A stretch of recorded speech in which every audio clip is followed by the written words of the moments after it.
Swayam Prabha. Digital India. Educated India.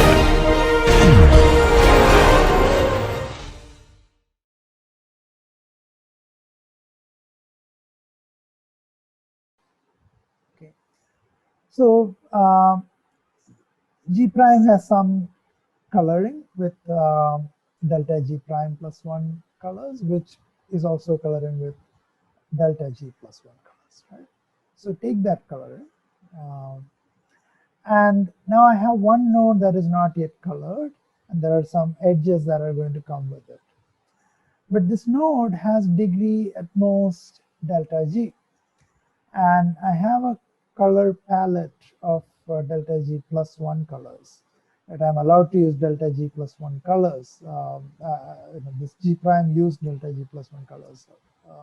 So I have at least one color that's available to me that is not, that's not present in the neighbors of V, because V has at most delta G neighbors.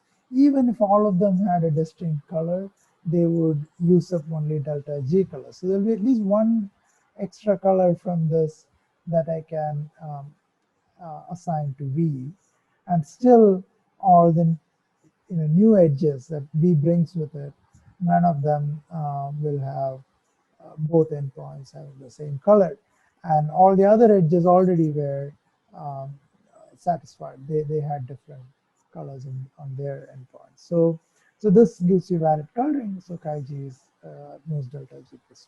Okay, so that's a proof. And again, it's an inductive proof, but it actually has an algorithm in there, a recursive algorithm if you want, or you can unroll the recursion and get a simple loop. And what does the algorithm do? It's just going through nodes in an arbitrary order and looking at the nodes that have been colored so far, and the new node that is coming in, you will always be able to find a color for it, such that adding this new node with the already colored nodes stays valid coloring. Okay, so you'll always be able to find a color for the next node. So you arbitrarily order the nodes and color them one by one, such that every additional node colored um, uh, plays well with the nodes that have been colored so far. Okay, that's all that's going on. Provided, of course, you have delta G plus 1 colors to pick from. This equality does hold. It's not a loose bound. In fact, if I took G to be the clique, right, then this is n, whereas delta G is n minus 1. So, delta G plus 1 is also n. So this will be equality. Another example where it's tight is odd cycles. So in a cycle, delta G is 2. So delta G plus 1 is 3. And in an odd cycle, it's not bipartite, and it's easy to see that you can color it with 3 colors. So chi G is 3, and delta G plus 1 is also 3. So this equality holds. And it so turns out, and it's a non-trivial fact we won't prove, that these are the only examples for which the equality holds. Otherwise, it's a strict inequality. So chi G is actually less than or equal to delta G in those cases. You don't need more than maximum degree number of colors. Okay?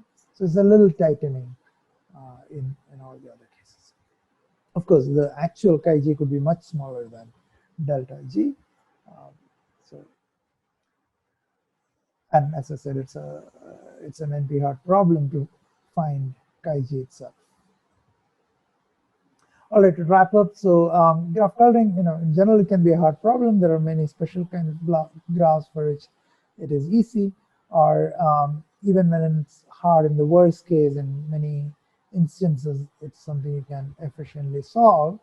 And why do you care about solving this problem? It's because you can model various other problems as graph coloring.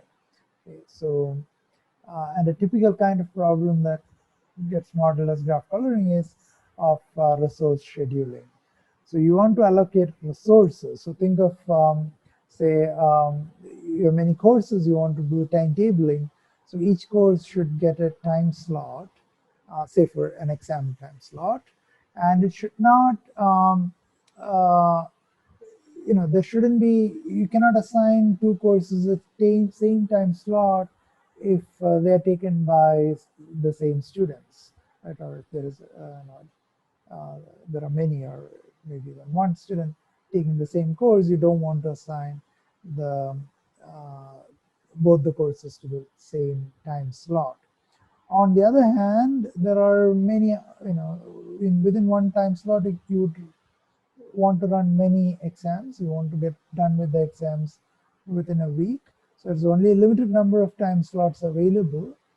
And think of the time slots as the colors you're assigning to the courses. So the courses are the nodes, and you put in, if there are two courses which conflict with each other, which cannot be at the same time slot because they have a common student, um, then you would, so the graph you create has edges corresponding to these conflicts. Okay, and your goal is to use as few colors as possible to color all the nodes such that no two nodes with a conflict, so that is to say with an edge between them, get assigned the same color. Uh, Other than courses and timetabling, another kind of example you could think of is radio frequencies, and you don't want two radio stations to broadcast using the same frequency if their ranges overlap, right? If they are in far off different cities, then you're okay. But if they're next to each other, then there are regions where their ranges overlap, and you don't want both the radio stations to be broadcasting at the same frequency. So the colors are the frequencies, and the nodes are the radio stations, and the edges corresponds to radio stations that have overlapping reach. Okay, and yeah, the goal is in all these cases to color with as few colors as possible to minimize the number of resources needed. Okay, um, yeah, so if you can efficiently solve graph coloring problem for different graphs, that would give you efficient algorithms for these optimization problems. Okay, so we'll stop there, and we'll continue with more properties of interesting graphs. We'll see a few more interesting examples of graphs in this lecture. Um, so remember that we already saw some examples. We define families of graphs, like the complete graph Kn. So it's parameterized by some integer n. So these were complete graphs with n nodes. Similarly, cycle Cn, and bipartite graphs, in particular complete bipartite graph. Okay? So we'll see a few more now. And many of these are very simple, nice examples. So the first example is the path graph, Pn. So vertex set is simply the integers 1 to n, and so these are the n nodes and vertices, and the edges are from I to I plus 1, right? So there are n minus 1 edges, and I've colored the nodes uh, red and green, show that this is actually a bipartite graph. All the edges go between the two colors. Here's another graph, the wheel graph. It looks a little bit like the cycle graph Cn. This is Wn, just like cycle graphs are defined for n greater than or equal to 3. These are also defined for n greater than or equal to 3. So indeed, it has a cycle graph as a subgraph, but in addition, it has a hub, node, which I'm calling the hub. And these are the spokes of the wheel. So the hub is connected to every other node in the graph, and the other nodes are, they form a cycle. So the other nodes are written as elements in Zn, with the edges going between x and x plus 1, but here the addition operation is in Zn, so it from n minus 1, you will go to 0. When x is n minus 1, you have an edge between n minus 1 and 0. So that's a cycle. And then these are the spokes of the wheel. Another example is a ladder graph. So how would you denote something like this? So there are two path graphs of length n. So the vertex set has two copies of 1 to n. So to denote that, I'll use pairs as vertices. So each vertex is in the form 0 comma I or 1 comma I. So you could think of these as 0 comma 1, 0 comma 2 up to 0 comma n, and these nodes as 1 comma 1 up to 1 comma n. And the edges, there are two different kinds of edges. So there are edges going between the two paths. So they look like this. For the same value of I, you have an edge from 0 comma I and 1 comma I, an edge between 0 comma I and 1 comma I. And in addition, you have edges. So for both b equal to 0 and b equal to 1, there are edges between bi and bi plus 1. So just like we had for the path. So that's a ladder graph. And you could, the way a path is to a cycle, you can have the ladder graph be to a circular ladder graph. So you just connect, edges from the ends of the two paths to their to the other end. So that's so this is the circular ladder graph, which has two additional edges compared to the ladder graph. Okay, these are also sometimes called prisms because you could think of it as a three-dimensional object with two faces given by the cycles, and these edges are going between the two faces. Okay, so another very important example I wanted to introduce is a family of hypercube graphs. Okay. The hypercube graph Qn has as its set of vertices n-bit strings. So for instance, Q3 would have all 3-bit strings. So there are 8 of them. In general, for Qn, there will be 2 to the n vertices. And the edges, so there's an edge between x and y. So remember, x and y are bit strings. If and only if they differ in exactly one position. Okay? So there will not be an edge between, say, 0, 0, 1 and 0, 1, 0 because they differ in 2 positions. But there will be an edge between 0, 1, 0 and 0, 1, 1 because they differ in only one position. So what is this, graph doing? Well,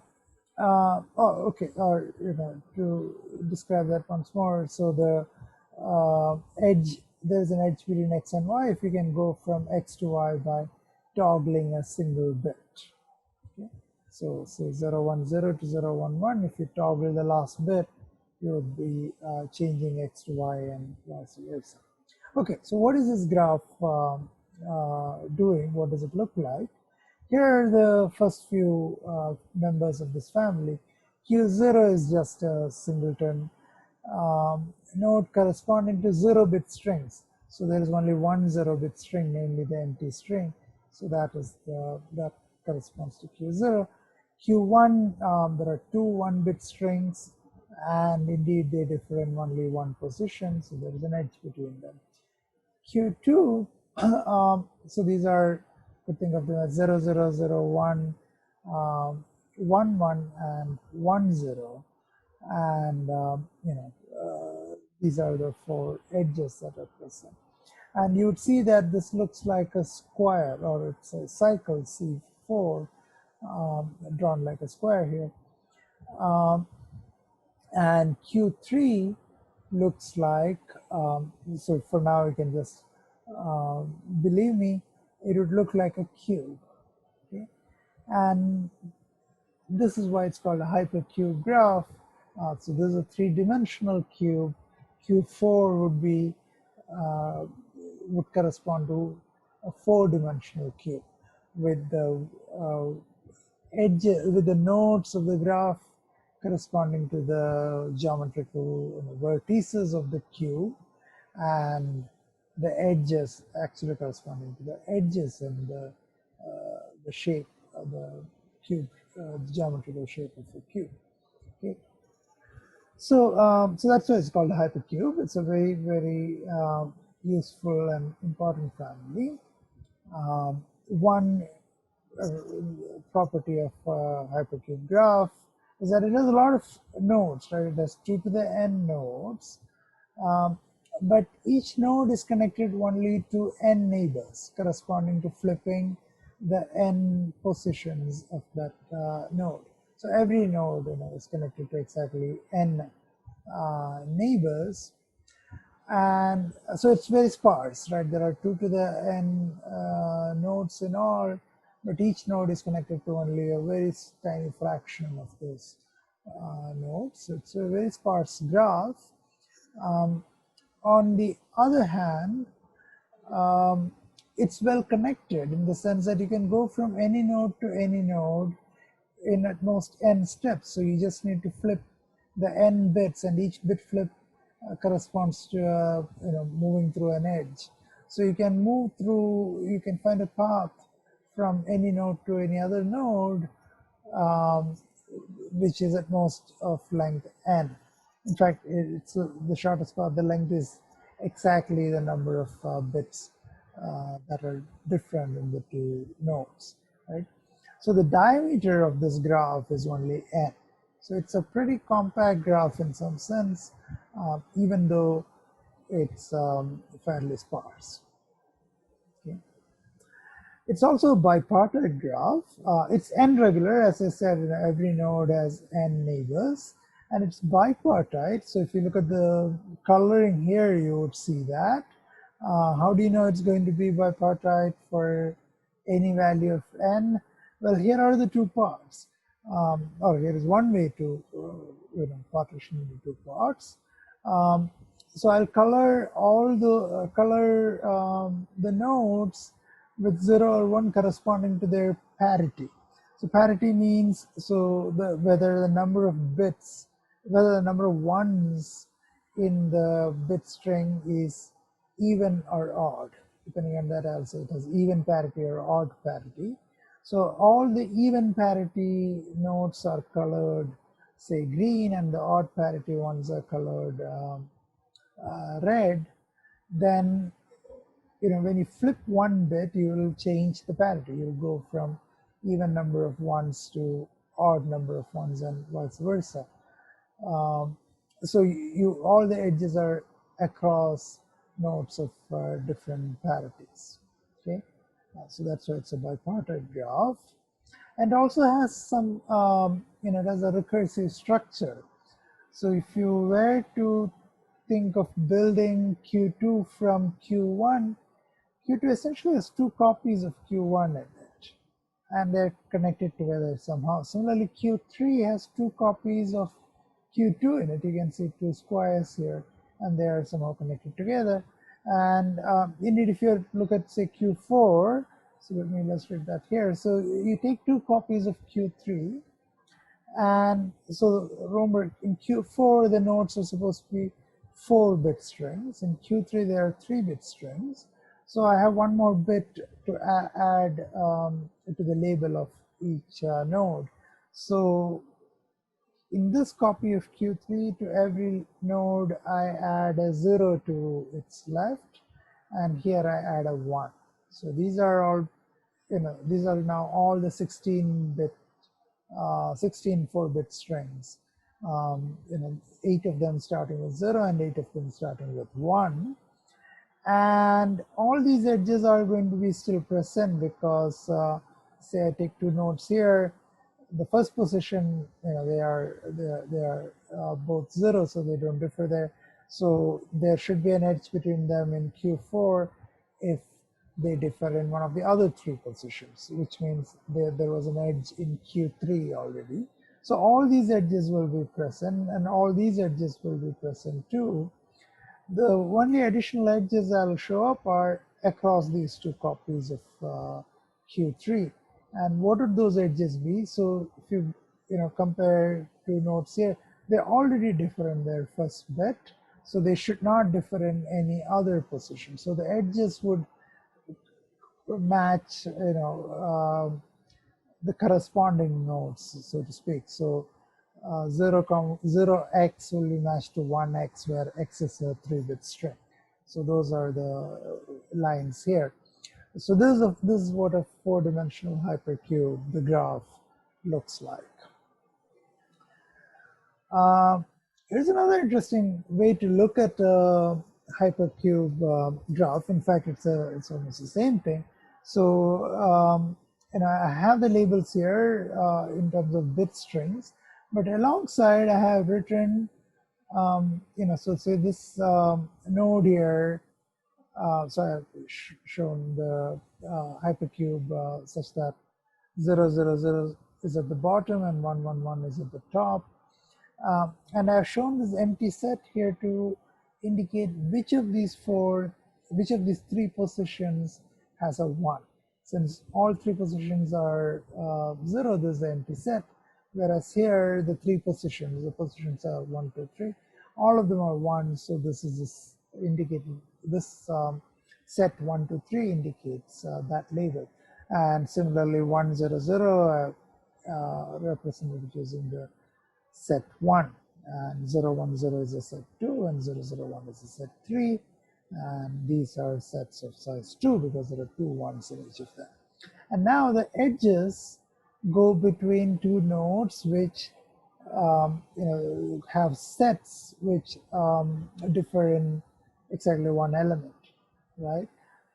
So those are the edges, kind of denoting this vertices by subsets of 1, 2, 3. And I want to talk about this another interesting graph called necessary graph. But before that, let me define another graph which for some reason that will become clear. I'm calling kg bar nk. So the nodes in kg bar nk so would be, you take qn and you look at the kth level. So you could think of this as 0th level. This is a level 1 because here all the nodes have all the sets have size 1, and here all the sets have size 2, and here the set has size 3. So the size of the sets here, think of it as a level, and note that there cannot be any edges at the same level. The edges go between adjacent levels. All the edges are between adjacent levels. But if I took in Qn, now if I took all the nodes in Qn in a particular level, there are no edges there. But I'm going to build a new graph using those nodes. So that is this kg bar nk.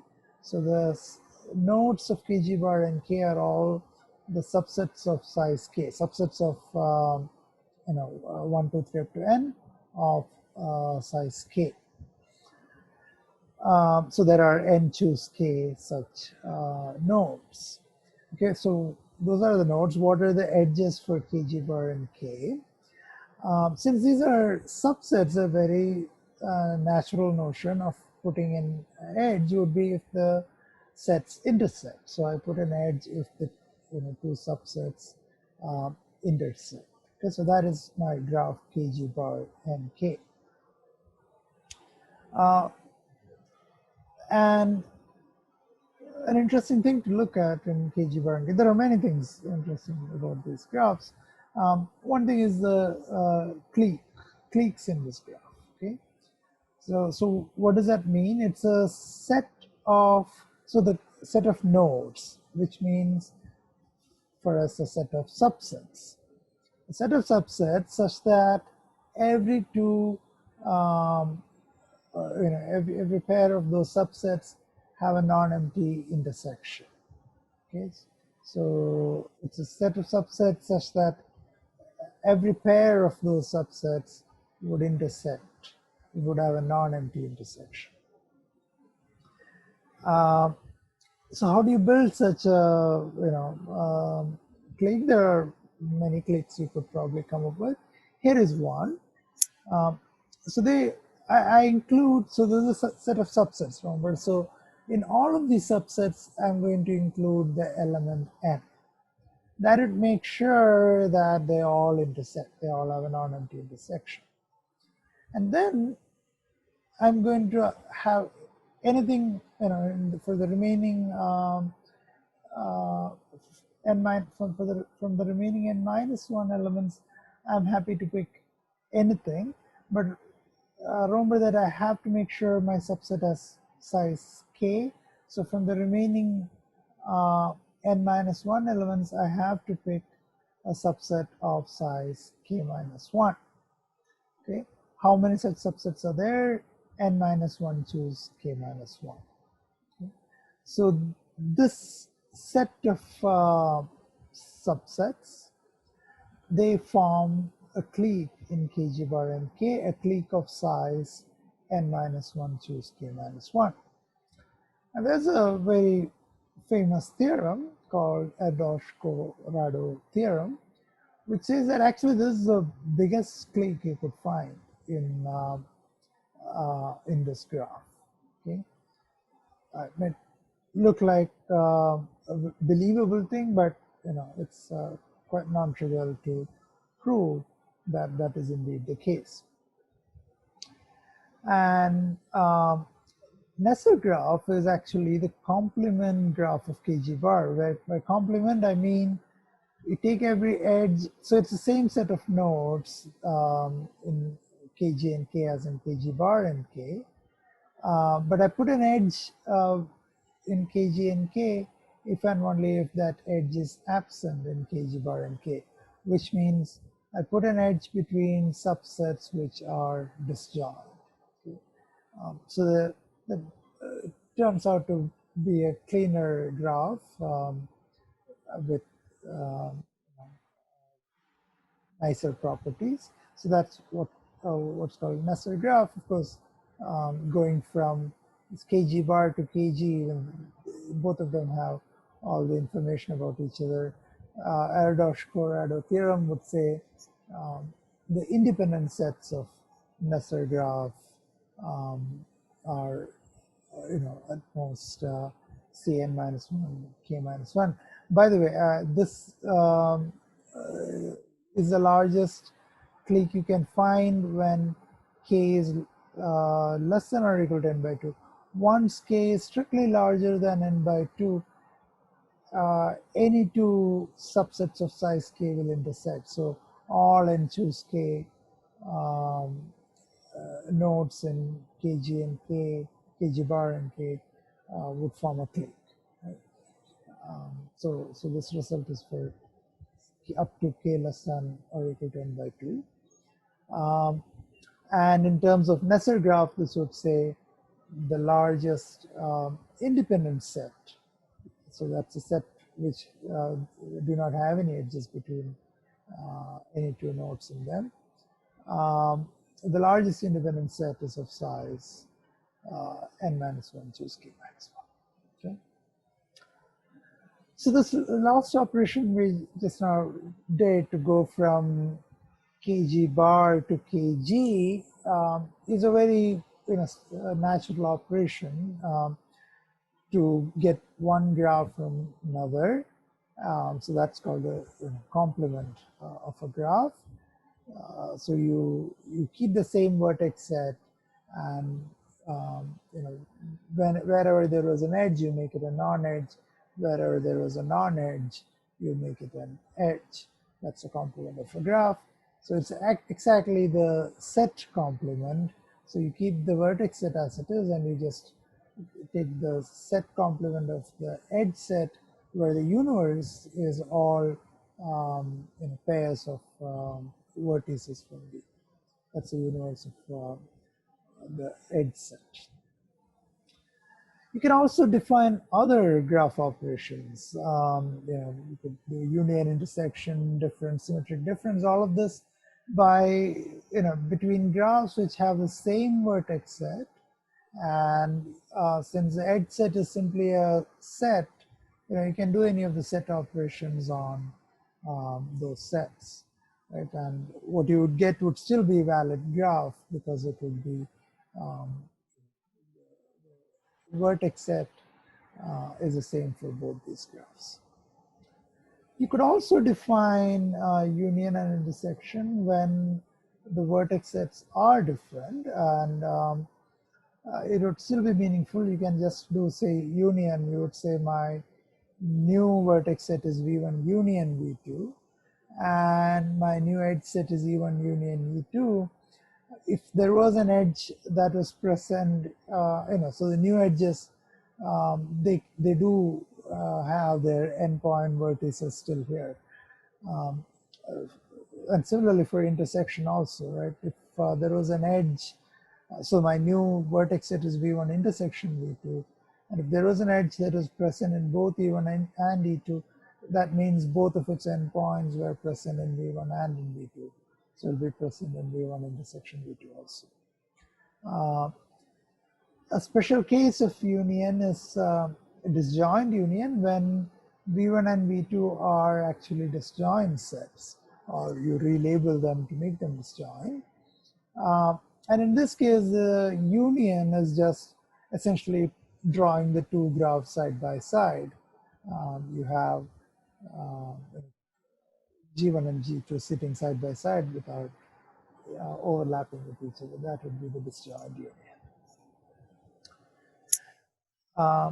Another operation that you might come across is graph power.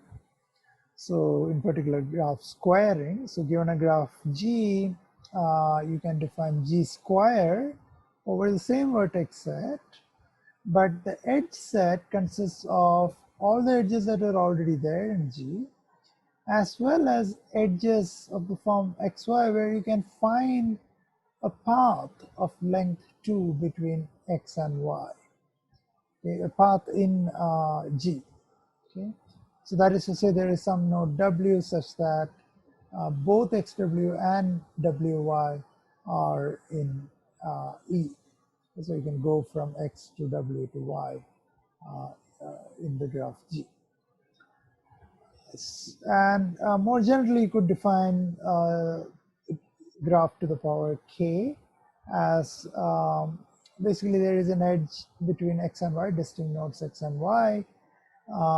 If and only if G has a path of length at most k between x and y, okay, then I would say xy are form an edge in G to the power k.